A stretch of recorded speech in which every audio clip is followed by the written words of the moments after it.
Hey guys, I'm Jeremy with the Army Life. Now, if you've been following the suppressor world, you may have noticed a recent push towards protecting shooters from the toxic gas blowback inherent in suppressor design. Now, to paint a picture, when you fire a rifle without a suppressor, nearly all the gases travel out the barrel in the path of least resistance.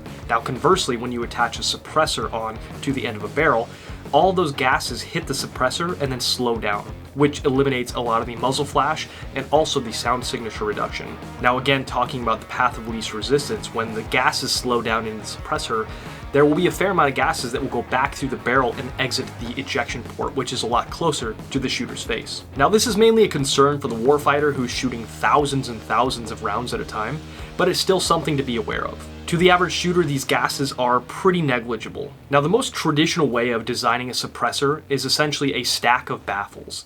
Now, think of little cones with holes through them spaced inside of a can. You can imagine as a bullet travels through the suppressor, it fills each cone with gas, and then it travels to the next cone, and so on and so forth, essentially just slowing those gases down before they're ultimately pushed out the end of the suppressor. Another major downside to these designs is that they do create a lot of back pressure.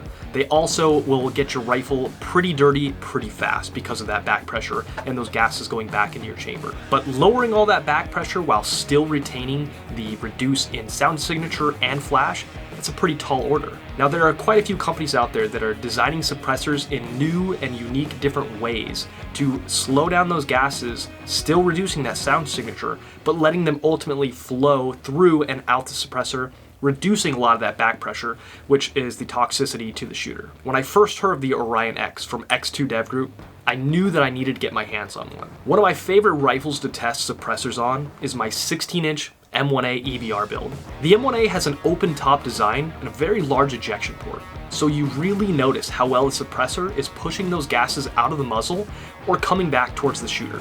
The Orion-X is a unique free-flowing design that acts as a gas mixing chamber with a larger volume than other suppressors. The Orion-X uses a modular, user-serviceable core. This allows the X2 to mix metals, adjust flow dynamics and characteristics to create the optimal shooting experience. By using chambers of differing sizes and shapes, the Orion-X directs gases through the suppressor, which still allows the firearm to operate as intended while also giving the gases time to properly flow through the suppressor, which reduces the sound signature, muzzle flash, and blowback. The way the suppressor is designed also helps it cool much faster than traditional baffle designs. I set out to the range to do my testing, hoping that, in fact, this would be the perfect suppressor for my M1A EBR build. It's such a fun rifle to shoot, especially suppressed, but it's a rough option if the suppressor has a lot of blowback. The Orion-X is a direct thread mount, which was nice because I didn't have to worry about alignment for a baffle strike. I attached the Orion-X to the M1A and got behind the rifle to shoot at a berm so I could hear the report of the shot. I braced, waiting for the shot of gas in my face. Pop! I waited, and to my relief, I didn't receive the sharp stinging gases from the ejection port. The report of the shot was also hearing safe. I continued firing the M1A, this time on paper, to see if there was any major point of impact shift. But with the beefy barrel on the M1A and the Remington UMC ammo, there was no shift, and the rifle was good to go punching holes in paper. Some further specs on the Orion-X suppressor.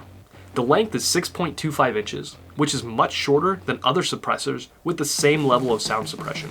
The diameter is 1.98 inches, which gives a larger chamber for the free-flowing design. The Orion-X weighs 17.3 ounces, which is about on par for the size. The materials used in the design are 17.4 pH stainless, 6Al-4V titanium, Inconel, and 7075 T6 aluminum. The suppressor comes in black and FDE high-temp Cerakote. Now, if you're interested in a unique and forward-thinking company, definitely check out X2 Dev Group. They have a number of innovative products, such as a charging handle and some really cool muzzle brakes. For those suppressor junkies out there like myself, you will not be disappointed with the Orion-X. The free-flow design of this suppressor allows you to use it on all types of different firearms, especially those that don't have the ability to adjust the gas system. At the end of the day, the old adage still rings true: silence is golden.